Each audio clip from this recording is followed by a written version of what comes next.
Okay. ఓం శుక్లాంబరధరం విష్ణుం శశివర్ణం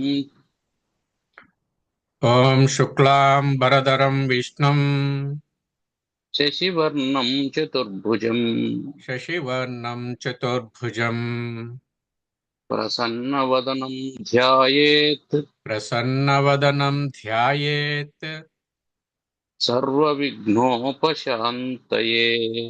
సర్వవిఘ్నోపశాంతయే. అగజానన పద్మార్కం అగజానన పద్మార్కం గజానన మహర్నిశం గజానన మహర్నిశం అనేకదం అనేకదంతం తం భక్తానాం తం భక్తానాం ఏకదంతముపాస్మహే. ఏకదంతముపాస్మహే.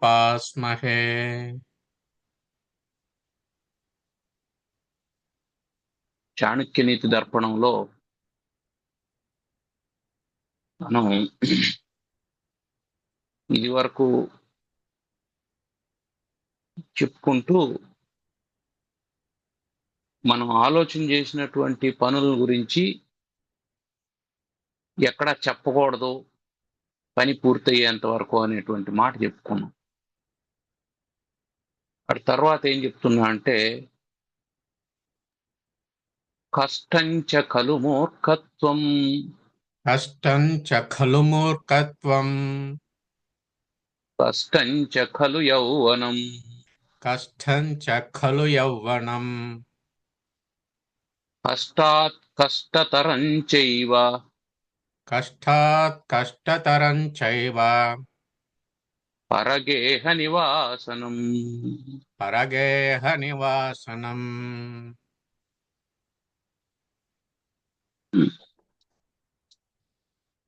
మానవులందరూ సుఖం కోసం ప్రయత్నం చేస్తుంటారు. అనేకమైనటువంటి వస్తువుల్ని సముపార్జించుకుంటారు, వస్తువుల్ని కొంటారు. అవన్నీ ఎందుకు కొంటారంటే సుఖంగా ఉండడం కోసం. నడుచుకుంటూ వెళ్ళేటువంటి వాడు ఒక సైకిల్ కొనుక్కుంటాడు, నడవడం కష్టమని. సైకిల్లో వెళ్ళేటువంటి వాడు ఒక మోటార్ బైక్ కొనుక్కుంటాడు, సైకిల్ తొక్కడం కష్టమని. నేల మీద పడుకునేటువంటి వాడు ఒక చాప కొనుక్కుంటాడు, నేల మీద పడుకోవడం కష్టమని. చాప మీద పడుకునేటువంటి వాడు ఒక మంచం కొనుక్కుంటాడు, క్రింద పడుకోవడం కష్టమని. మంచం కొనుక్కున్నటువంటి వాడు ఒక పరుపు కొనుక్కుంటాడు, మంచం గట్టిగా ఉంది అని. అంటే ఏమర్థం? మనిషి జీవితం అంతా సుఖం కోసమే ప్రయత్నం చేస్తా ఉంటాడు. మనిషి ఉన్నటువంటి స్థితిలో నుంచి ఇంకొంచెం బెటర్ కావాలి. ఆ బెటర్మెంట్ దేనికి అంటే సుఖం కోసం. కానీ నిజానికి సుఖం ఏది అని తెలియాలంటే కష్టమేదో తెలిస్తే అది లేనిది సుఖం అని చెప్పుకోవచ్చు మనం. నడవడం కష్టం అంటే సైకిల్ తొక్కడం సుఖము అని చెప్పుకోవచ్చు.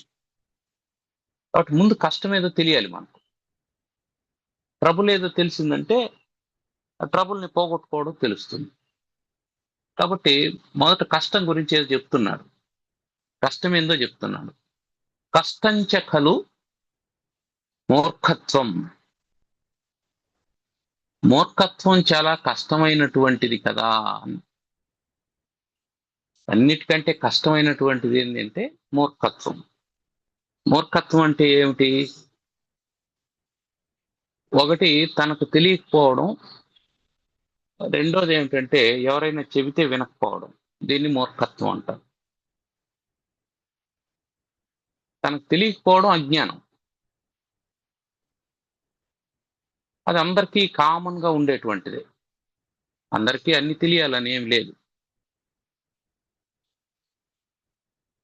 ప్రతి ఒక్కడు అజ్ఞానిగానే పుడతాడు, తెలుసుకుంటూ పెరుగుతూ ఉంటాడు. కొంత తెలుసుకున్న తర్వాత ఏమనిపిస్తుందంటే మనం చాలా తెలుసుకున్నామని అనిపిస్తుంది. ఇంక మనం తెలుసుకోవాల్సింది ఏమీ లేదనిపిస్తుంది. ఎవరైనా చెప్పినా కూడా ఏం చెప్తాడులే అని అనిపిస్తుంది, ఏదో చెప్పుకుంటా అన్నాడులే అని అనిపిస్తుంది. ఇది సెకండ్ స్టేజ్. మనకు తెలియకపోవడం మొదటి స్టేజ్, తెలిసిన వాళ్ళు చెబితే వినకపోవడం రెండో స్టేజ్. ఆ సెకండ్ స్టేజ్ని మూర్ఖత్వం అంటారు, మొదటి స్టేజ్నేమో అజ్ఞానం అంటారు, రెండో స్టేజ్ని మూర్ఖత్వం అంటారు. అజ్ఞాని వల్ల ప్రమాదం ఏమి ఉండదు, అజ్ఞాని వల్ల ఇబ్బంది ఏమి ఉండదు. అజ్ఞాని మెత్తని బంకమట్టి లాంటి వాడు. ఏ బొమ్మ చేసుకోవడానికైనా ఒదిగి వస్తాడు. కానీ మూర్ఖుడు బండరాయి లాంటి వాడు, ఏమీ చేయలేం.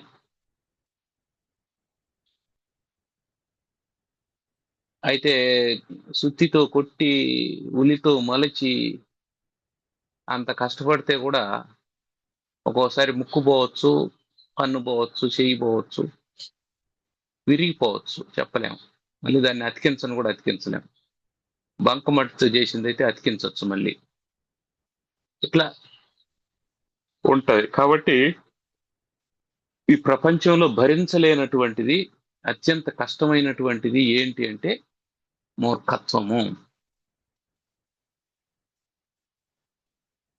ఈ మూర్ఖత్వం వల్ల జ్ఞానం రాదు. జ్ఞానం ఎట్ట వస్తుంది? ఇతరుల నుంచి మనకు రావాలి. ఇతరుల్ని మనం అంగీకరించినప్పుడు జ్ఞానం రాదు. చిన్నవాడో పెద్దవాడో మనకు ఎదురుగా కూర్చున్నాడు, మనకు చెప్పడానికి సిద్ధపడ్డాడు అని అంటే ముందు మనం వినాలి. మనం వినకుండా జ్ఞానం రాదు. అందువల్ల మూర్ఖుడు అంటే మొదట వినడానికి ఇష్టపడనటువంటి వాడు. రెండోది ఏమిటంటే మూర్ఖత్వంలో అంటే అజ్ఞానానికి అహంకారం కూడా తోడవుతుంది, దాన్ని మూర్ఖత్వం అంటాము. అజ్ఞానం అంటే నాకు తెలియదు, తెలుసుకోవాలని అనుకుంటున్నాను అనడం అజ్ఞానం. దాంట్లో అహంకారం ఏమిటి? నాకు తెలియదు కానీ నాకు చెప్పే అర్హత వాడికి లేదు, వాడేవాడు నాకు చెప్పడానికి, వాడు చెప్తే నేను వినాలా అనేటువంటిది మూర్ఖత్వం. కాబట్టి అందుకే మన వాళ్ళు ఏం చెప్పినారు, వినదగునెవ్వరు చెప్పినా అని అన్నారు. ఎవరన్నా చెప్పని బాబు, ఏమన్నా చెప్పని, విను. ఏమైంది? వినడానికి ఏమైనా కష్టమా? మొదట విను అని చెప్పి అన్నారు. ఆ వినడానికి కూడా ఇష్టపడనటువంటి వాడు మూర్ఖుడు. అంటే వీడికి విద్య ఉండదు, ఎవరైనా చెప్పినా దాన్ని వినడు, ఒకవేళ బలవంతంగా వినాల్సి వచ్చినా దాన్ని ఆచరించడు. గదిలో పెట్టుకొని చెప్పామనుకోండి, గదిలో పెట్టుకొని చెప్పాం, వెళ్ళడానికి వీలు లేదు, ఎదురుగా కూర్చొని విన్నాడు. లేదా మనతో అవసరం ఉంది, మన దగ్గరికి 1000 రూపాయలు అప్పు కావాలని వచ్చాడు. అదే సమయంలో మనం కొన్ని నీతులు చెప్పాలని అనుకున్నాం, చెప్పినాం.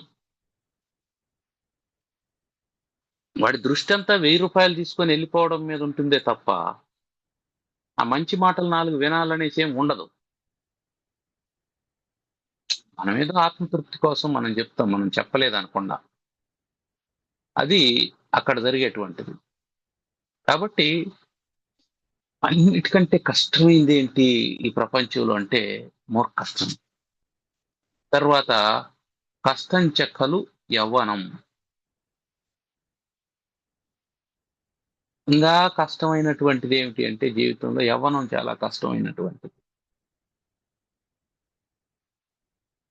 యవ్వనం నిజానికి ఎవరికైనా దాయకమైనటువంటిది కదా. చాణక్యుడు ఎందుకు కష్టమైనటువంటిది అని అంటున్నాడు అంటే, యవ్వనం చాలా గొప్ప పదార్థం. ఎప్పుడు అంటే దాన్ని సరైనటువంటి పద్ధతిలో వాడుకున్నప్పుడు. ఒక శీలవంతుడిగా బ్రతకడానికి, విజ్ఞానవంతుడిగా బ్రతకడానికి, లోకజ్ఞానం సంపాదించుకోవడానికి, దీనికి అంతటికీ యవ్వనం చాలా ఉపయోగపడుతుంది. కానీ ఆ యవ్వనంలో వచ్చేటువంటి గర్వం ఒకటి ఉంటది. ఆ యవ్వన గర్వం ఏం చేస్తది మనిషిని అంటే మూర్ఖునిగా మారుస్తది. ఆ యవ్వనం వల్ల గురువుల మాట వినడు, తల్లిదండ్రుల మాట వినడు, పెద్దలను గౌరవించడు. ఇంకా ఏమంటాడు, ఏ ముసలివాడు నీకెందుకు, నువ్వు ఊరికే ఉండు అని అంటాడు ఎవరైనా ఏమన్నా చెప్తే. అవతలివాడు ముసలివాడే గాని నీకంటే ముందు పుట్టినవాడు కదా, నీకంటే ఎక్కువ లోక జ్ఞానం ఉన్నవాడు కదా, నీకంటే ముందు ఈ ప్రపంచాన్ని చూసినవాడు కదా. అతని మాట వినడం వల్ల వచ్చే నష్టం ఏమిటి నీకు? కోర్స్ అతని జీవితం నీ జీవితం ఒకటిగా ఉండకపోవచ్చు. అతని జీవితంలో జరిగినటువంటివి నీ జీవితంలో జరగకపోవచ్చు. రెండు కోయిన్సైడ్ కాకపోవచ్చు. కావాలని కూడా ఏం లేదు. కానీ తెలుసుకో,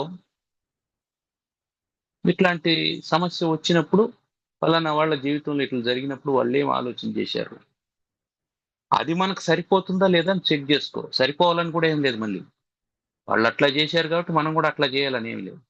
ఎవరి జీవితం వాళ్ళది, ఏ ఫార్ములా వాళ్ళది.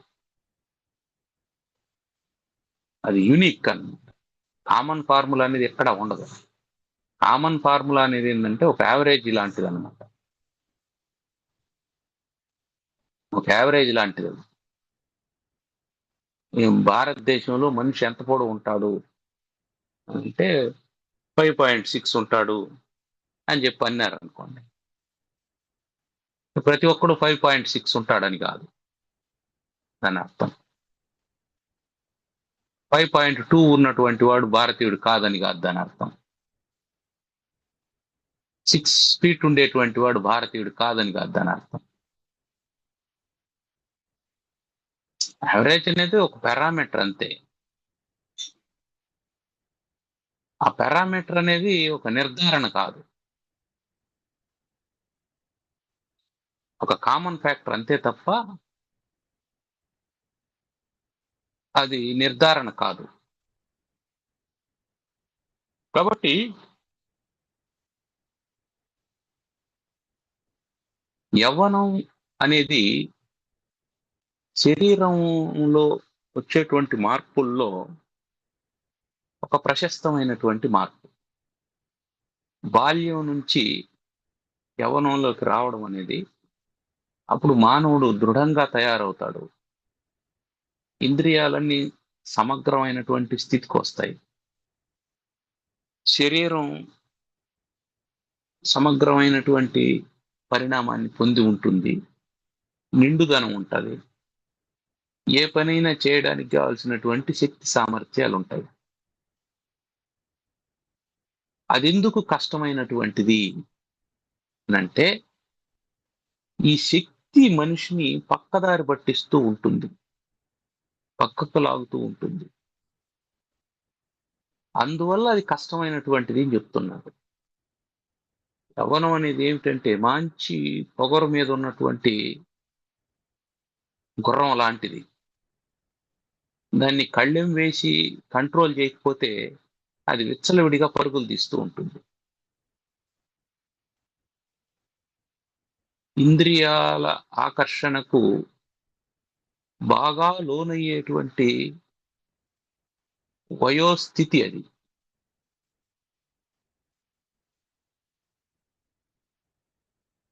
అందువల్ల ఇంద్రియాలను అదుపులో చేసుకొని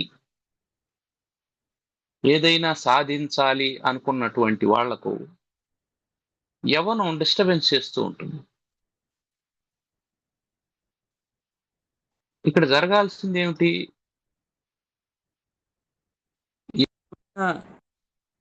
ఏమైనా మనం సాధించాలి అని అనుకున్నప్పుడు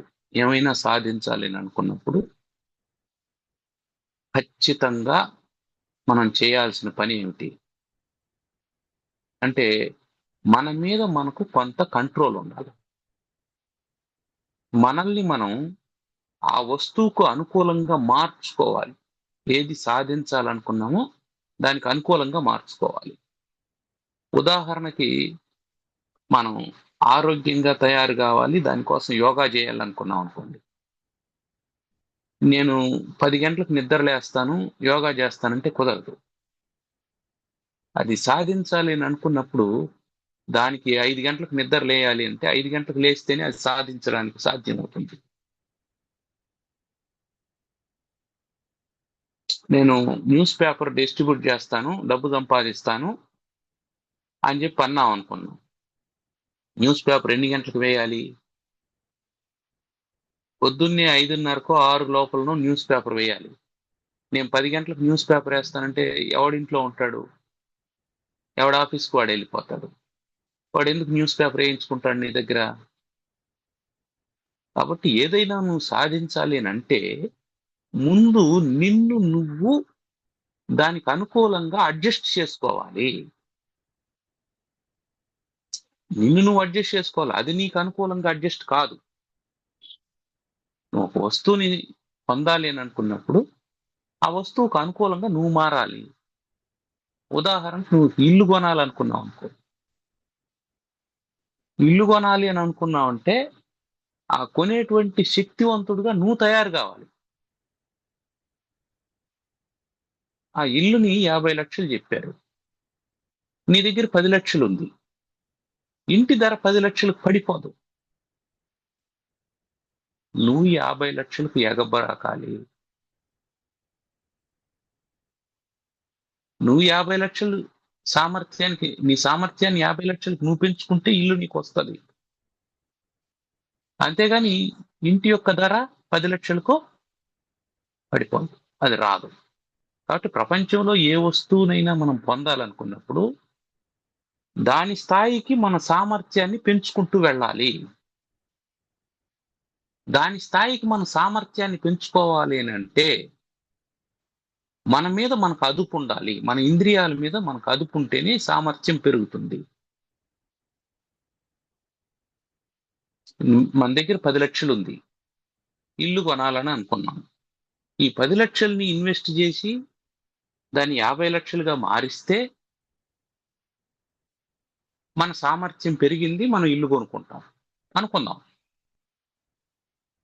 ఇప్పుడు మనసు ఏం చెప్తుందంటే గుర్రపు పందాలు ఆడదాం అని చెప్తుంది, లేదా పేకాట ఆడదాం అంటుంది, లేదా బెట్టింగ్ చేద్దాం అంటుంది.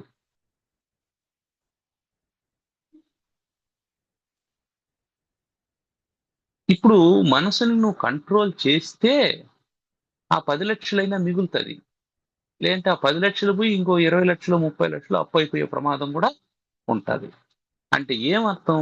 నువ్వు ఏదైనా పొందాలి అని అనుకుంటే ఆ పొందడానికి కావలసిన వస్తువుకు అనుగుణమైనటువంటి సామర్థ్యాన్ని నువ్వు పెంపొందించుకోవాలా.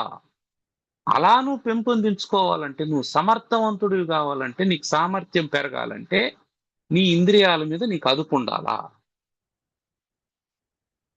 యవ్వనంలో ఇంద్రియాల మీద అదుపు ఉండదు. అందుకని కష్టంచ కలు యవ్వనం అన్నాడు. యవ్వనంలో ఇంద్రియాల మీద గనక అదుపు సాధించగలిగితే యవ్వనం అంత సంపద ఇంకొకటి లేదు. మనిషికి సంపద ఏది అంటే యవ్వనము. యవ్వనంలో ఉన్నప్పుడే సంపాదించుకోవాలి, యవ్వనంలో ఉన్నప్పుడే ఆరోగ్యాన్ని కాపాడుకోవాలి, యవ్వనంలో ఉన్నప్పుడే జ్ఞానాన్ని పెంపొందింపజేసుకోవాలి. యవ్వనంలో ఉన్నప్పుడే అనేకమైనటువంటి జ్ఞాపకాల్ని మిగలబెట్టుకోవాలి. ఎందుకు? ముసలితనంలో గుర్తు చేసుకోవడం కోసం. ముసలితనంలో పశ్చాత్తాపడితే లాభం లేదు. అప్పుడు అలా చేసుంటే బాగుండు, ఇలా చేసుంటే బాగుండు, ఇంకొక గంట చదువుంటే బాగుండు అని జరిగిపోయిన కాలం గురించి ఆలోచన చేస్తే లాభం లేదు. ముసలితనంలో మన ఇంద్రియాలు మన మాట వింటాయి. కానీ అవి పని చేయడం ఉండవు. పటుత్వం తగ్గిపోతుంది.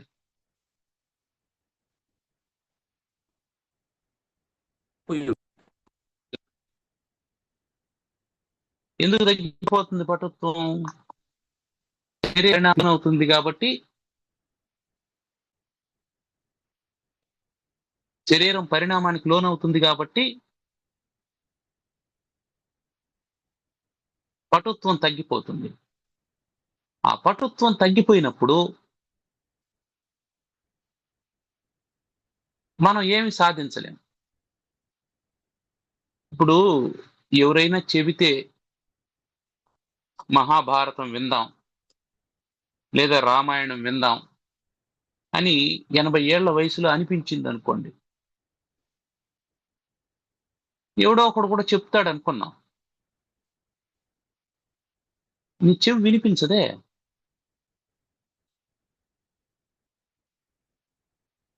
మనమే రామాయణం చదువుకుందాం అని అనుకున్నాం, కళ్ళు కనిపించవే. సరే, కళ్ళు కూడా కనిపిస్తాయి, కూర్చోలేమే. కాసేపు పడుకోలేము, కాసేపు కూర్చోలేము, నడవలేము, వెళ్ళలేము. ఇంటి పక్కనే గుడి ఉంది, వెళ్ళలేము, నడవలేము. ఎవరైనా పట్టుకుంటే గాని వెళ్ళలేము. వెళ్ళకపోయినా వెళ్ళినటువంటి భావన ఎప్పుడు ఉంటుంది అంటే, యవ్వనంలో వెళ్ళుంటే, యవ్వనంలో రామాయణం విన్నాం అనుకో, ఇప్పుడు ఏం చేస్తావు? రాముని కథను గుర్తు చేసుకుంటూ ఉంటావు. యవ్వనంలో భగవద్గీత విన్నాం అనుకో, అది గుర్తు చేసుకుంటూ ఉంటాం. కాబట్టి యవ్వనం అనేది ఏది సాధించడానికైనా, అంటే ఏ జ్ఞాపకాన్ని నిలుపుకోవడానికైనా, ఏ వస్తువును పొందడానికైనా, ఏ సుఖాన్ని పొందడానికైనా, ఏ విద్యను నేర్చుకోవడానికైనా యవ్వనం చాలా ముఖ్యమైనటువంటిది. అయితే ఆ యవ్వనమే ప్రమాదకరమైనటువంటిది కూడా. ఎందుకంటే యవ్వనంలో ఇంద్రియాలు అదుపులో ఉండవు, అవి విచ్చలవిడిగా ఉంటాయి. అది అందుకని కష్టంచ కలు యవ్వనం అన్నారు. మన పైకి కనిపించేదేమో యవ్వనం చాలా అద్భుతం అని అనిపిస్తుంది. ఎప్పుడు అది అద్భుతం అంటే, అది మన అధీనంలో ఉన్నప్పుడు అద్భుతం. దాని అధీనంలోకి మనం వెళ్ళిపోయినాం అనుకోండి, నేను ఆ 4 బీర్లు తాగిన తర్వాత కూడా నిటారుగా నిలవగలను, నిటారుగా నడుస్తాను అని పందెం వేసుకున్నాడు అనుకోండి యవ్వనంలో.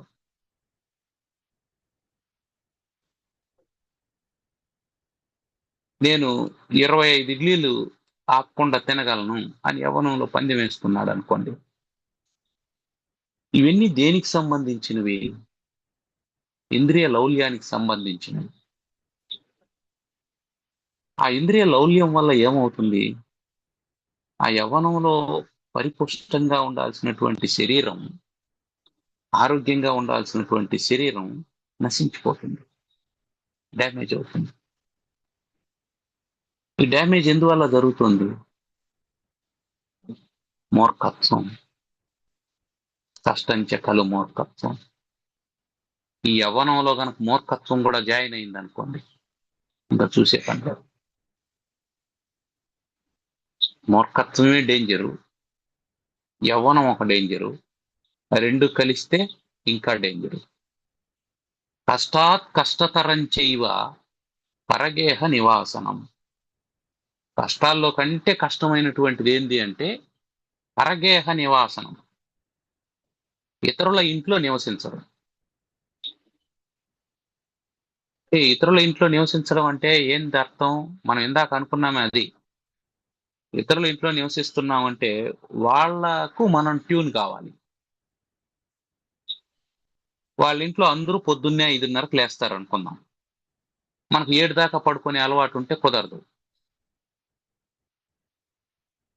వాళ్ళు పొద్దున్నే 11 గంటలకు గాని టిఫిన్ తినరు అనుకుందాం. మనకు 8 గంటలకు టిఫిన్ తినే అలవాటు ఉంటే కష్టం. మనకు ఉదయం 8 గంటలకే టిఫిన్ తినే అలవాటు ఉంది. వాళ్ళు 11 గంటలకు గాని తినరు. మనం సాయంకాలం 7కో 7:30కో తినేసి డిన్నర్ పూర్తి చేస్తామని అనుకున్నాం. వాళ్ళు 7, 7:30కి కూర్చొని ఒక సినిమా చూసి 9:30కో 10కో వంట చేయడం మొదలుపెట్టి 11:30కో 12కో తిని 1 గంటకు పడుకుంటారంటాం. అంతసేపు మనం అసలు మేల్కొని ఉండలేం, ఆకలికి ఉండలేం. అట్లని నాకు కావాలని అడగలేం. అడగగలిగితే పర్వాలేదు. కాబట్టి ఇతరుల శరీరంలో ఉండడం అనేది కష్టతరం. ఇతరుల శరీరంలో ఉండడం అనేది కష్టతరం. కష్టంలో కంటే ఇతరుల శరీరం అనేసినామా ఇతరుల ఇంట్లో ఉండడం.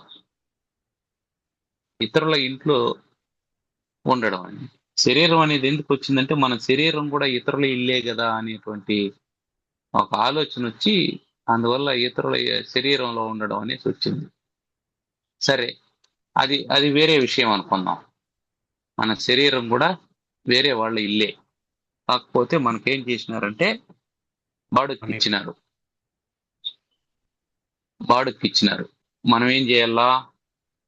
దాన్ని జాగ్రత్తగా చూసుకోవాలి. మన ఇల్లు కాదు కదా అని దాన్ని డ్యామేజ్ చేయకూడదు. ఎందుకంటే ఉండేది ఇంట్లో మనమే. మన ఇల్లు కాదు కదా, వేరే వాళ్ళది కదా అని చెత్త తోయకుండా ఉండకూడదు. ఎందుకంటే ఓనర్ అందులో ఉండడు, ఉండేది మనమే. అందువల్ల ఇతరుల యొక్క ఇంట్లో ఉండడం పరగేహ నివాసనం కష్టతరం, అన్నిటికంటే కష్టమైనటువంటిది. మొత్తానికి ఈ మూడింట్లో కామన్ పాయింట్ ఏంది? మూర్ఖత్వంలో తను తాను తెలుసుకొని ఉండాలి. యవ్వనంలో తనను తాను నిగ్రహించుకొని ఉండాలి. పరగేహ నివాసనం అన్నప్పుడు తను తాను స్వతంత్రంగా బ్రతకగలగాలి. స్వతంత్రమైన ఆలోచన, స్వీయ నియంత్రణ, స్వతంత్రమైనటువంటి జీవితం, ఈ మూడు చెప్పాడు ఇందులో. స్వతంత్ర ఆలోచన ఉండాలి, అది మొట్టమొదటిది. కష్టంచకలు మూర్ఖత్వం అంటే మూర్ఖుడుగా ఉండడం చాలా కష్టమైనటువంటి పని. అందుకని ఆలోచన కలిగి ఉండాలి. అందుకని స్వతంత్రమైన ఆలోచన ఉండాలి. తర్వాత అంటే స్వీయ ఆలోచన, స్వీయ నియంత్రణ. యవ్వనం ఎందుకు కష్టం అవుతుందంటే స్వీయ నియంత్రణ లేకపోతే. అటు స్వీయ నియంత్రణ ఉండాలి. తరువాత కష్టతరం చేయవ పరగేహ నివాసనం అన్నప్పుడు స్వతంత్ర జీవనం, ఇండిపెండెంట్ గా బ్రతకాలి, డిపెండెంట్ గా ఉండకూడదు అని. ఎట్లనా బ్రతుకు, నీకేం అవతల మీద వాడి మీద ఆధారపడి పంచభక్ష పరమాన్నాలు తినడం కంటే నీ అంతకు నువ్వు సంపాదించుకొని పిడికడు గంజి దాగు, నీకు స్వాతంత్ర్యం ఉంటుంది. కాబట్టి మినిమైజ్ చేసుకో, అప్పుడు డిపెండెన్సీ ఉండదు, ఆనందంగా ఉంటావు. జీతం మీద ఆధారపడి బ్రతుకుతున్నాం అనుకుందాం. జీతం సరిపోతుందా? సరిపోదు. ఎందుకు సరిపోదు అంటే మనం మినిమైజ్ చేయడంలే, దాన్ని పెంచుతూ ఉన్నాం. ఇది కావాలి, అది కావాలి, అది కావాలి, అది కావాలి. అన్నము కూర ఉంటే సరిపోతుంది అనుకున్నాం, మళ్ళీ పప్పు కూడా ఉంటే బాగుంటుంది అనుకున్నాం. రసం లేకపోతే ఎట్లా అనుకున్నాం, పెరుగు లేకపోతే ఎట్లా అనుకున్నాం, దానికి ఒక ఊరగాయ లేకపోతే ఎట్లా నంజుకుంటాం అనుకున్నాం. ఇట్లా పెంచుకుంటూ పోయాం. ఎప్పుడైతే పెంచుకుంటూ పోయామో అప్పుడు ఖర్చు కూడా ఏమైంది, పెరుగుతా వచ్చింది. ఖర్చు పెరిగినప్పుడు ఏం కావాలి, ఆదాయం పెరగాలి. ఆదాయం పెరగలేదు, ఖర్చు పెరిగింది అంటే ఏమవుతాం, నష్టాల్లోకి వెళ్ళిపోతాం. ఆ నష్టం ఏం చేస్తుంది, నీకు కష్టాన్ని కలిగిస్తుంది. సో నువ్వు సుఖంగా ఉండాలి అంటే ఏం చేయాలా, మినిమైజ్ చేసుకో. నాకు 30 చొక్కాలు ఉన్నాయి, కొనద్దాం 30 చినిగిపోయేంత వరకు. మినిమైజ్ చేయి. ఇట్లా ప్రతిదీ మినిమైజ్ చేసుకుంటూ వచ్చినామంటే స్వతంత్రంగా బ్రతకడానికి అవకాశం ఉంటుంది. ఎప్పుడైతే ఆ మినిమల్ అనే దాన్ని మనం వదిలేస్తామో అప్పుడు డిపెండెన్సీ పెరుగుతుంది. సో ఎంత సింపుల్గా, ఎంత మినిమంతో బ్రతకగలమో అంతే మినిమంతో బ్రతకాలి. అప్పుడేమవుతుంది, మనం ప్రకృతితో సహజీవనం చేసే స్థాయికి మన సామర్థ్యం పెరిగిపోతుంది. అంటే ఏ 2 పళ్ళు తిని రోజంతా ఉండిపోగలుగుతాం, ఒక గ్లాసు పాలు తాగి రోజంతా గడపగలుగుతాం, ఒక చెట్టు కింద కూర్చొని రోజంతా ఉండిపోగలం, చెట్టు నీడలో బ్రతికిపోగలం. ఇంత మినిమైజ్ చేసుకోగలం జీవితాన్ని. అప్పుడు మనం స్వతంత్రంగా ఉంటాం, మనకేం కష్టం ఉండదు. సో కష్టము అనేది ఎప్పుడు వస్తుందంటే పారతంత్ర్యం వల్ల, డిపెండెన్సీ వల్ల కష్టం వస్తుంది. మూర్ఖత్వం ఎందుకు కష్టము అంటే నువ్వు ఇతరుల మీద డిపెండ్ అవుతావు, నీకు తెలియదు కాబట్టి. యవ్వనం ఎందుకు కష్టం అంటే ఇతరుల డామినేషన్ లో ఉంటావు, అంటే నీ ఇంద్రియాలు, నీ సెన్సెస్ నిన్ను డామినేట్ చేస్తూ ఉంటాయి. పరగేహ నివాసం ఎందుకు కష్టం అంటే వాళ్ళ అధీనంలో నువ్వు బ్రతకాల్సి ఉంటుంది. అంటే ఈ 3 సందర్భాల్లోనూ నువ్వు స్వతంత్రాన్ని కోల్పోతున్నావు.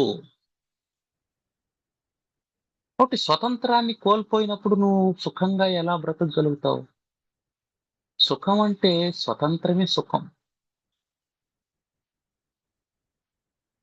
మీ ఇంట్లో అడగ్గదిలో చక్కని మంచం ఉంది, దాని మీద పరుపు ఉంది,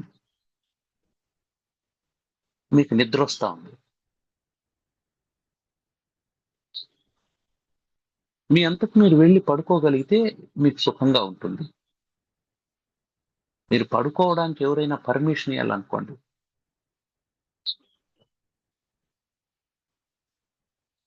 అప్పుడు కష్టమే ఉంటుంది. నువ్వు మనం హాస్టల్లో చదువుకుంటూ ఉన్నాం, బాగా తిన్నాం, 7:30కు స్టడీ అవర్లో కూర్చున్నాం, 8:30కు నిద్ర వస్తా ఉంది, 10:30కు స్టడీ అవర్ వదులుతారు. మనకు స్వతంత్రం ఉందా అక్కడ? నిద్ర వస్తూ ఉన్నప్పుడు నిద్రపోవచ్చు కదా, సహజం కదా అది. ఆకలేసినప్పుడు తినడం, నిద్ర వచ్చినప్పుడు నిద్రపోవడం, దానికి మనకు స్వతంత్రం ఉందా? లేదు. కాబట్టి స్వాతంత్ర్యాన్ని కోల్పోవడం కష్టం, స్వాతంత్ర్యాన్ని పొందడం సుఖం.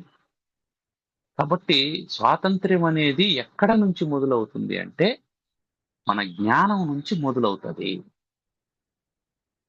జ్ఞాని స్వతంత్రుడు ఎప్పుడు, అజ్ఞాని పారతంత్ర్యంలో ఉంటాడు, అంటే డిపెండెంట్ అయిపోతాడు అజ్ఞాని. మనకు మనకు ఉప్మా చేయడం తెలుసు అనుకోండి, ఆకలేసింది ఉప్మా తయారు చేసుకుంటాం, తింటాం, స్వతంత్రం. మనకు ఉప్మా చేయడం తెలియదు, కానీ ఉప్మా చేయడానికి కావాల్సినటువంటి ఇంగ్రీడియంట్స్ అంతా ఇంట్లో ఉన్నాయి. ఒక వంట మనిషిని పిలిచాం, ఆ వంట మనిషి ఏమన్నాడంటే, అయ్యా నాకు ఉదయం 9 గంటలకు వేరే వాళ్ళ ఇంట్లో వంట చేయాల్సిన పని ఉంది, అది చేసేసి వస్తానన్నాడు. మీకు 8 నుంచి ఉప్మా తినాలని ఉంది, ఆకలిగా కూడా ఉంది.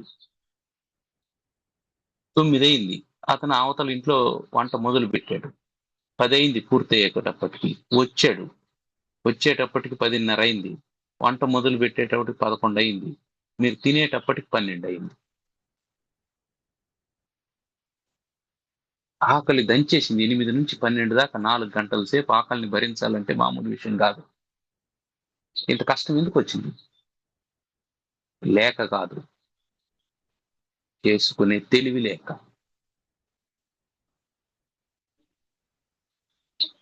వస్తువులన్నీ ఉన్నాయి, దాన్ని తయారు చేసుకునే తెలివి లేదు. కాబట్టి అజ్ఞానం.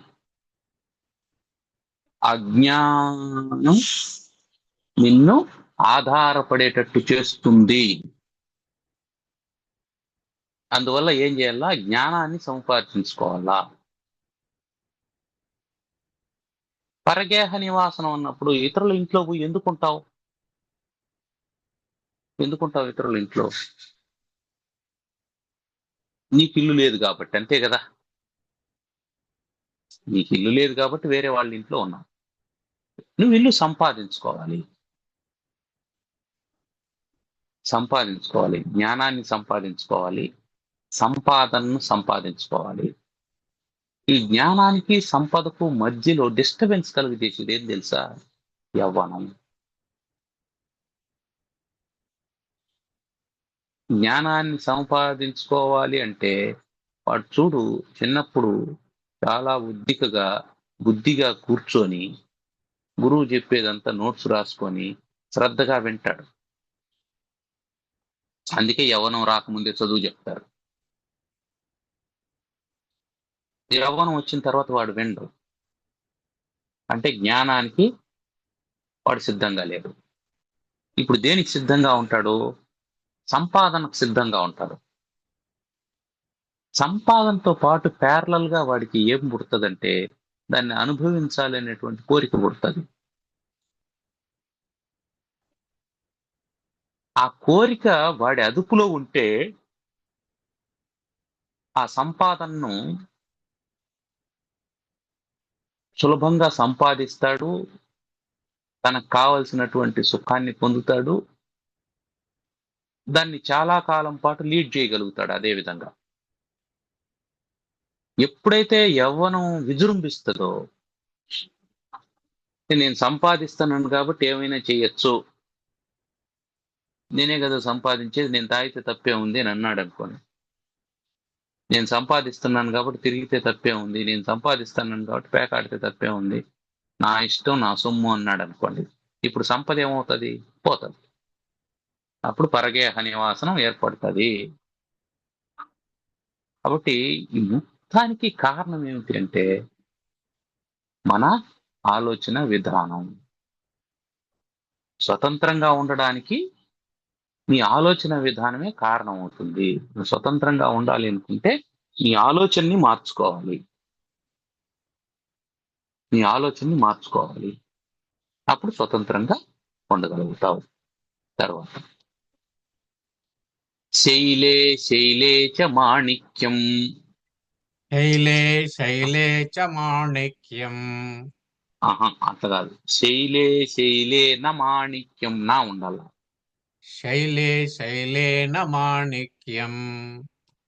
మౌక్తికం న గజే గజే. మౌక్తికం న గజే గజే. సాధవో నహి సర్వత్రా.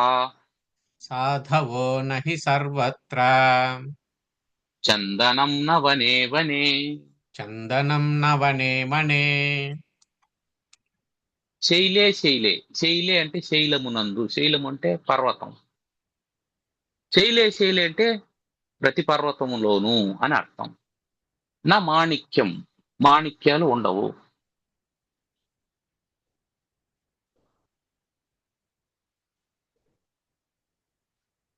ఈ వజ్ర వైడూర్య మరకత మాణిక్య నీలమే నీల గోమేధిక పుష్యరాగాలు,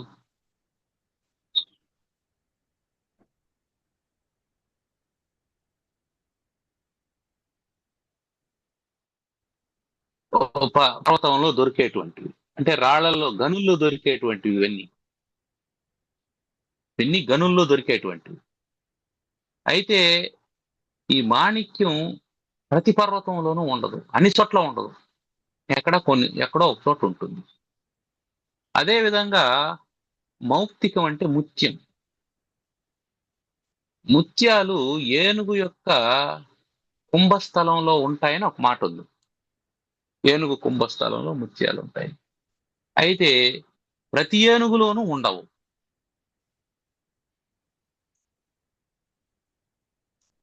అట్లాగే చందనపు చెట్లు అరణ్యంలో పెరుగుతాయి. అయితే ప్రతి అరణ్యంలోనూ చందనపు చెట్లు ఉండవు. సాధువులు కూడా జనాల్లోనే ఉంటారు కానీ అన్ని చోట్ల ఉండరు. అంటే దాని అర్థం ఏంటి? నీకు మాణిక్యం కావాలనా, ముత్యం కావాలనా, చందనం కావాలనా, సాధువు కావాలని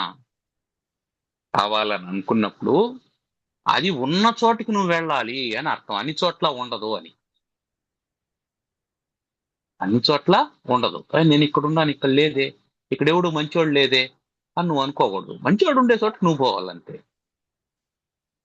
ఇక్కడ చందనం దొరకడం లేదని అనకూడదు. దొరికే చోటకు నువ్వు వెళ్ళాలి నీకు కావాలంటే. ఇక్కడ మాణిక్యాలు లేవు, ఉన్న చోటుకి వెళ్ళయ్యా. నువ్వు ఉన్న చోట దొరకదు, ప్రతి చోట ఉండాలనేమీ లేదు. అందుకని సాధవో నహి సర్వత్రా, అన్ని చోట్ల సాధువులైనటువంటి వాళ్ళు ఉండరు అంటే అర్థం ఏంటి? ఎక్కడ ఉన్నారో అక్కడికి వెళ్ళు అని. ఎక్కడ ఉన్నారో అక్కడికి వెళ్ళు. ఇక్కడ మనం ఏం చేస్తుంటాం అంటే ఇంకొక పాయింట్ కూడా ఏం చెప్తున్నారంటే, మనం ప్రతిదాన్ని గౌరవిస్తాం, గౌరవించొద్దని చెప్పలేదు. అయితే ప్రతిదీ ఆ గౌరవానికి సరిపోయేటువంటిది, తగినటువంటిది అని చెప్పలేము.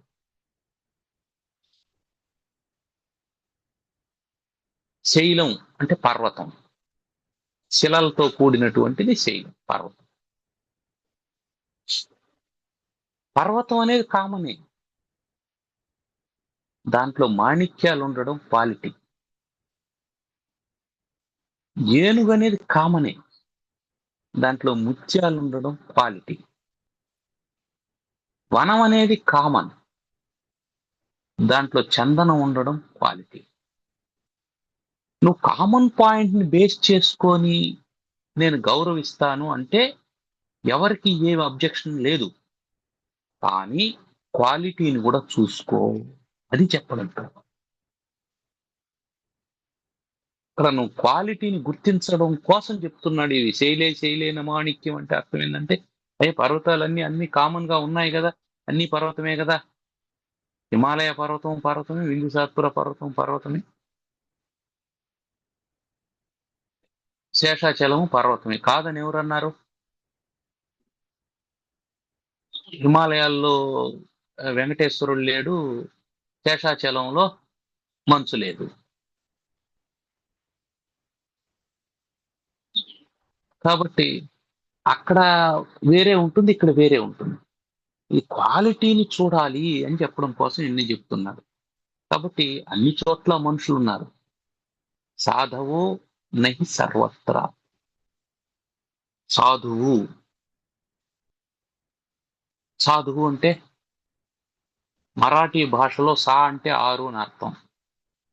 ధు అంటే వాటిని వదిలిపెట్టాడు, దండించాడు అని అర్థం. 6 శత్రువుల్ని అంటే కామ, క్రోధ, లోభ, మోహ, మద, మాత్సర్యాలను జయించినటువంటి వాడికి లేదా అదుపులో ఉంచుకున్నటువంటి వాడికి సాధువు అని పేరు. ఆ సాధువు అయినటువంటి వాడు అన్ని చోట్ల ఉండడు, అన్ని చోట్ల మనుషులు కనిపిస్తారు. కానీ ఇక్కడ క్వాలిటీ ఆఫ్ హ్యూమన్ బీయింగ్, క్వాలిటీని గురించి చెప్తున్నాడు. ఆ క్వాలిటీని మనం గుర్తించాలి అంటే మనకు క్వాలిటీ గురించి తెలిసి ఉండాలి. మనం క్వాలిటీ పర్సన్ గా ఉండాలి. ఇది మాణిక్యమా రంగురాయ అని ఎట్ట తెలుస్తుంది?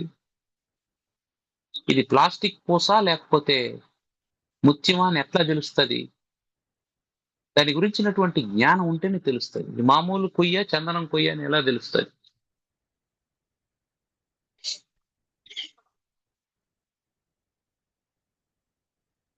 ఇది ఒక ప్రసిద్ధమైనటువంటి కథ ఉంది. ఏమిటంటే ఒకడు వేకువజామున లేచి సముద్రపు గట్టుకెళ్ళాడు.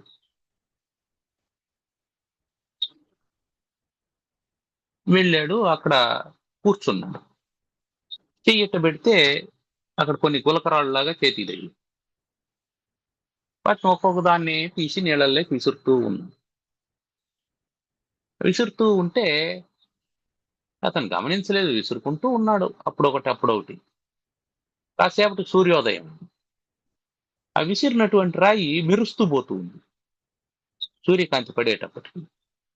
ఎందుకురా ఇది మెరుస్తూ ఉందని ఇలా చూశాడు, పక్కకు చూశాడు. పక్కకు చూస్తే అన్ని రత్నాలు. ఇప్పుడు ఒకటే ఉందాడ.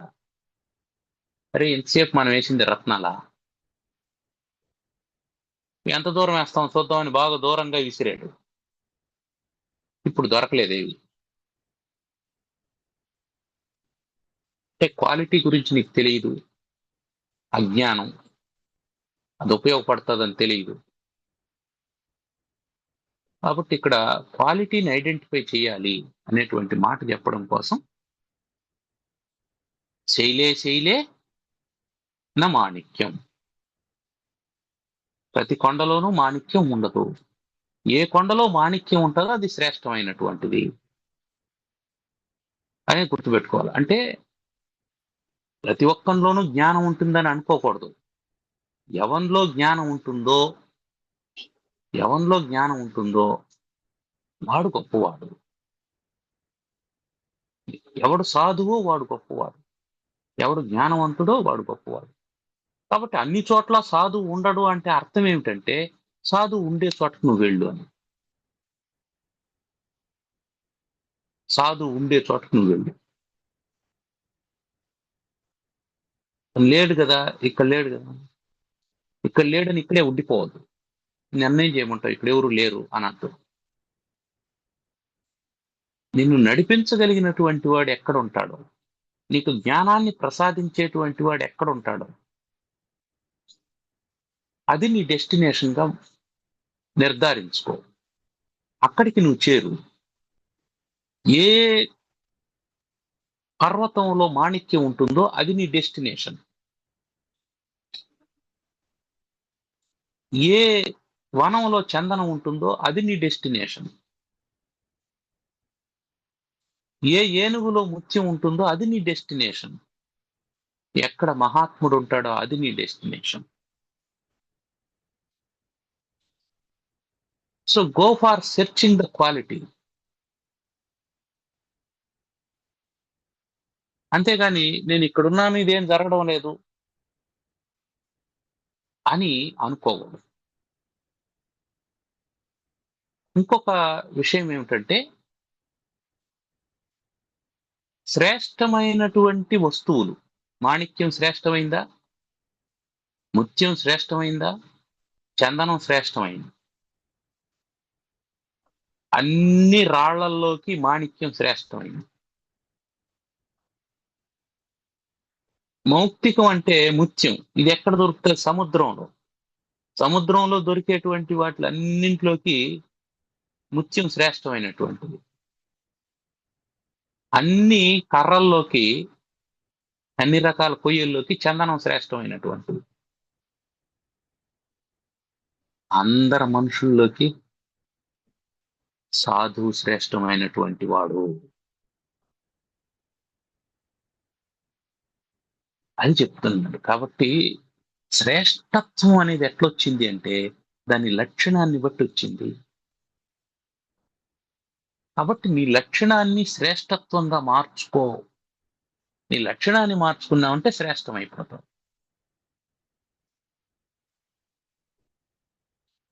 నీ లక్షణం మారకుండా నువ్వు శ్రేష్ఠుడు కాలేవు.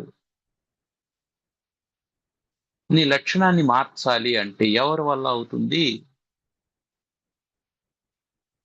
నీ వల్లనే అవుతుంది. నీ మూర్ఖత్వాన్ని నువ్వే జయించగలవు. నీ యవ్వనాన్ని నువ్వే కంట్రోల్ చేయగలవు. ఆ రెండూ చేసినావంటే నువ్వు క్వాలిటీని ఐడెంటిఫై చేయగలుగుతావు. క్వాలిటీని ఐడెంటిఫై చేయగలిగినావంటే క్వాలిటీని పొందగలుగుతావు. క్వాలిటీని ఐడెంటిఫై చేయకుండా క్వాలిటీని పొందలేవు. క్వాలిటీని ఐడెంటిఫై చేయకుండా కూడా క్వాలిటీని పొందొచ్చు అని అంటే యాక్సిడెంటల్ గా వచ్చేది. 4 ఉన్నాయి, ఒకదాన్ని ఎన్నుకున్నావు. తెలిసి ఎన్నుకోవాలి. ఏదో ఒకటి తీసుకోవాలి కాబట్టి తీసుకున్నావు. నువ్వు తీసుకున్నది శ్రేష్టమైంది అయిందనుకో, అది నీ అదృష్టం అంతే. అది ఎటైనా కావచ్చు. అందువల్ల మనం గుర్తించాల్సింది ఏంటంటే, ముందు మనల్ని మనం శ్రేష్టత వైపుకు, పరిపక్వత వైపుకు మనం మరల్చుకోగలిగామంటే ఆ పరిపక్వ జ్ఞాన స్థితి మనలో ఉండేటువంటి మూర్ఖత్వాన్ని పోగొడుతుంది. ఇంద్రియాలను అదుపులో చేసుకోవడానికి కావాల్సిన శక్తినిస్తుంది. అప్పుడు మన జీవితం సింపుల్ గా మారిపోతుంది. అప్పుడు డిపెండెన్సీ ఉండదు. డిపెండెన్సీ ఎప్పుడైతే లేదో మనం ఏ పర్వతంలో మాణిక్యం ఉందో అక్కడి వరకు వెళ్ళగలుగుతాం. ఉదాహరణకు మనకు ఆకలిగా లేదనుకోండి, ఆకలిగా లేదు, టైం అవుతుంది, భోంచేయాలా. అప్పుడేం చేస్తాం? ఎక్కడ మంచి ఆహారం దొరుకుతుందో అక్కడి వరకు ప్రయాణం చేసి వెళ్ళి తింటాం. మనకు ఆకలి తీవ్రంగా ఉంది, అప్పుడేం చేస్తాం? రాజీ పడి ఎక్కడో ఒక చోట తినేస్తాం. కాబట్టి క్వాలిటీ జర్నీ చెయ్యాలి అని అంటే నువ్వు ముందు క్వాలిటేటివ్ పర్సన్ గా ఉండాలి. అందుకని ఏ శరీరంలో మాణిక్యం ఉందో అంతవరకు నువ్వు వెతుక్కుంటూ వెళ్ళగలగాలి. వెళ్ళేంత ఓర్పు, సహనం, నిగ్రహ శక్తి నీకు ఉండాలి. ఏ అడవిలో చందనం ఉందో అక్కడి వరకు నువ్వు వెళ్ళాలి. వెళ్ళేంత వరకు కావలసినటువంటి ఓర్పు నీలో ఉండాలి, సహనం నీలో ఉండాలి, నిగ్రహ శక్తి నీలో ఉండాలి. ఆ కష్ట నష్టాలని ఎదుర్కొనేటువంటి సహన శక్తి ఉండాలి.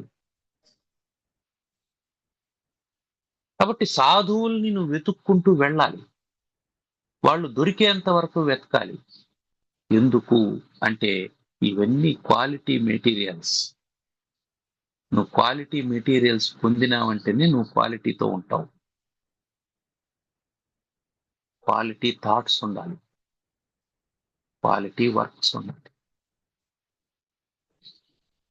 క్వాలిటీ కాంట్రిబ్యూషన్ ఉండాలి. అది ఉండాలి అంటే క్వాలిటీ మనలో ఉండాలి. మన దగ్గర ఉండేదే కదా మనం ఎవరికైనా పంచుతాం. మన దగ్గర వేప పళ్ళు పెట్టుకొని మామిడి పళ్ళు ఎట్లా పంచుతాం? మన దగ్గర వేప పళ్ళు ఉంటే వేప పళ్ళే పంచుతాం. మన దగ్గర మామిడి పళ్ళు ఉంటే మామిడి పళ్ళు పంచుతాం. కాబట్టి తెచ్చుకునేటప్పుడు ఏం తెచ్చుకోవాలి మనం? మామిడి పళ్ళు పంచాలనుకున్నప్పుడు మామిడి పళ్ళు తెచ్చుకోవాలి, కానీ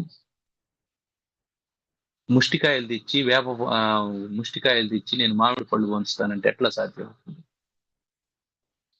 దొరకలేదండి, ఇవి కూడా బాగా అందంగా కనిపించాయండి ముష్టికాయలు, అందుకని కొనేసాను అంటే తొందరపాటు వల్ల క్వాలిటీని పొందలేవు. చేయలే నమాణిక్యం. ఇదిగో ఈ అడవిలోకి పోయినాను, ఇక్కడ ఒక రాయి కనిపించింది, మెరుస్తుంది, దీన్ని తెచ్చేసాను. కాదురా బాబు, రాయి అది.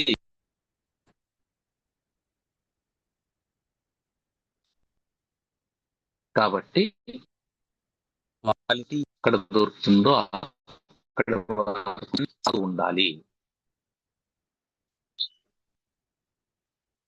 ఆ క్వాలిటీ కోసం మన జర్నీ సాగాలి అని అంటే మన మీద మనకు కంట్రోలింగ్ ఉండాలి. యవ్వనాన్ని మనం కంట్రోల్ చేసుకోవాలి. మన ఆలోచనలు అంటే మూర్ఖత్వం ఉండకూడదు. ఎవడైనా క్వాలిటీ మెటీరియల్ మనకు అందిస్తున్నాడంటే నాకు తెలియదా, నువ్వు చెప్తే నేను వినాలా అని అనుకోకూడదు అని చెప్పి చెప్తున్నాను. ఇందులో ఏమైనా సందేహాలు ఉన్నాయా? ఆ ఈ మూర్ఖత్వం విషయానికి వస్తే ఎల్లప్పుడూ మనము నేర్చుకునే మనసు కలిగి ఉండాలా అనేసి ఉమ్, ఆ, శ్రద్ధగా వినే శక్తి సామర్థ్యాలు పెట్టుకొని ఆ, కానీ ఇవన్నీ మనసు ఉమ్. మనసుకు సంబంధించిన శ్రేష్టత్వం, మనసుకి శరీరం అనేది అందరికీ సమానం. ఆ మనసులో ఉండే తేడాల వల్ల ఇవన్నీ తెలుసుకోవాల్సి వస్తుంది. అవును. ఈ ఆలోచనే ఒక మనిషిని ఎలా డిఫైన్ చేస్తామంటే, ఒక మనిషిని నిర్వచించాలంటే ఎలా నిర్వచిస్తామంటే అతన్ని ఆలోచనను బట్టి నిర్వచిస్తాం. ఒక చెట్టును చూడగానే అతనికి పువ్వు కనిపించింది, లేదా ఒక చెట్టును చూడగానే అతనికి ఆ చెట్టులో ఉండేటువంటి కంటకాలు, ముళ్ళు కనిపించాయి అన్నప్పుడు ఏం చెప్తాం? పువ్వును చూసినటువంటి వాడిది పాజిటివ్ యాటిట్యూడ్ అని, ముళ్ళును చూసినటువంటి వాడిది నెగటివ్ యాటిట్యూడ్ అని చెప్తాం. ఇక్కడ చెట్టు మారలేదు, పువ్వు మారలేదు, దృష్టి మారింది అంతే. కాబట్టి మనం ఏం చెప్తామంటే ఆలోచన విధానమే ప్రధానమైనటువంటిది.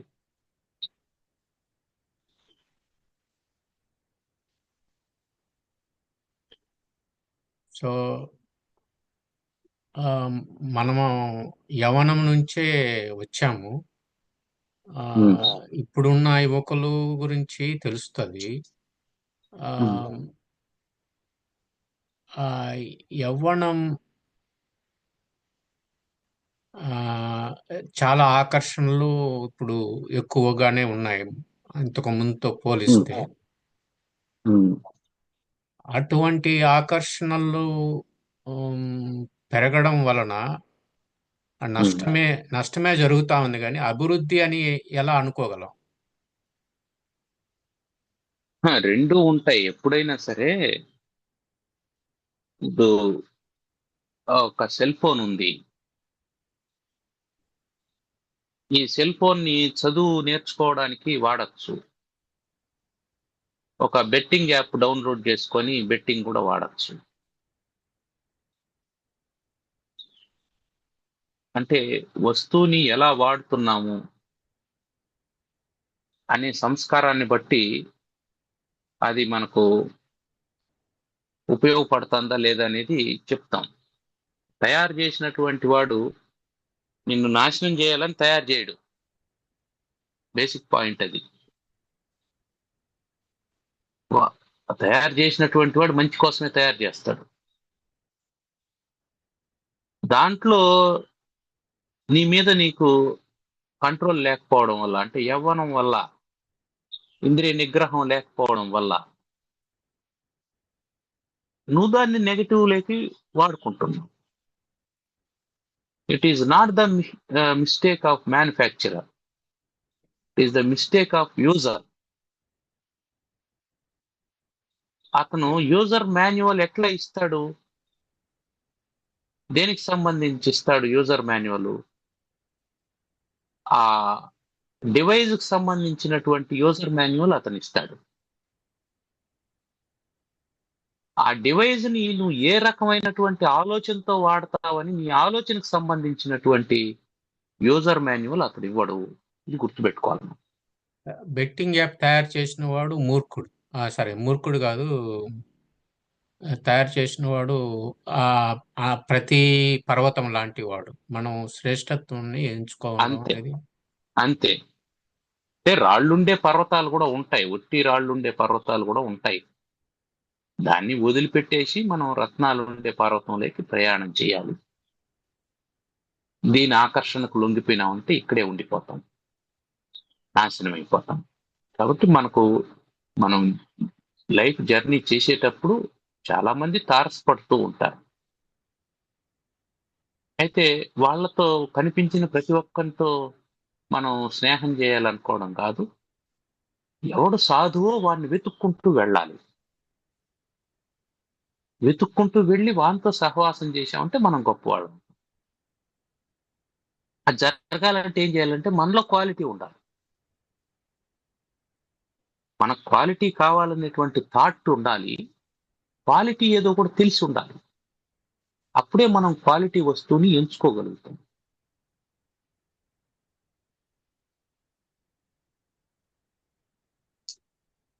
తర్వాత అది ఆ క్వాలిటీ అనేది ఆ కంపల్సరీగా తెలిసే ఉండాలి. లేకుంటే ఆ ప్రమాదం. అది అది ఉమ్, ఒకటి ఉమ్. తెలియడము, లేదంటే తెలిసిన వాళ్ళతో మనం ఉండడం. అందుకే సాధువుల్ని పరిచయం చేశారు మనకు. మాణిక్యం అంటే నీకేదో తెలియదు, మాణిక్యం తెలిసినటువంటి వాడిని చూపిస్తే వాడు సాధువు అయి ఉంటాడు. మనం బంగారం కొనేది తెలియదు అనుకోండి, ఏం చేస్తాం? మన ఊర్లో ఎవరో బంగారం కొనేది తెలిసినటువంటి వాళ్ళు ఉంటే వాళ్ళని మనం వెంట తీసుకెళ్తాం. తీసుకో. వాళ్ళు చెప్తారు మనకు, ఈ తూకం ఇలా వేస్తారు, దీన్ని టచ్ స్టోన్ తో ఇలా చెక్ చేస్తారు, తరుగు అంటే ఇది, కూలి అంటే ఇది అనేసి ఏదో వాళ్ళు చెప్తారు. ఇవన్నీ 2-3 సార్లు చూసిన తర్వాత మళ్ళీ మనకు అర్థం అవుతుంది. కొందరికి ఒకసారికే అర్థమైపోతుంది, కొందరికి 2 సార్లకు అర్థం అవుతుంది. మూర్ఖునికి ఎంతకాలం అర్థం కాదు, ఎందుకంటే దాని గురించి వాడు పట్టించుకోడు. ఎవడో ఒకడు ఉన్నాడు కదా, ఆ సమయానికి ఎవరో వస్తారులే చేస్తారులే అనుకుంటాడు. వాడు స్వతంత్రంగా ఉండాలని అనుకోడు. ఆ స్వాతంత్ర కాంక్ష లేనటువంటి వాడు మూర్ఖుడుగా మిగిలిపోతాడు. స్వాతంత్ర కాంక్ష ఉండేటువంటి వాడు క్వాలిటీని ఎంజాయ్ చేయాలని క్వాలిటీ కోసం ప్రయత్నం చేస్తుంటాడు. Quality people, quality thoughts, quality ideology, ఇవన్నీ ఉంటాయి.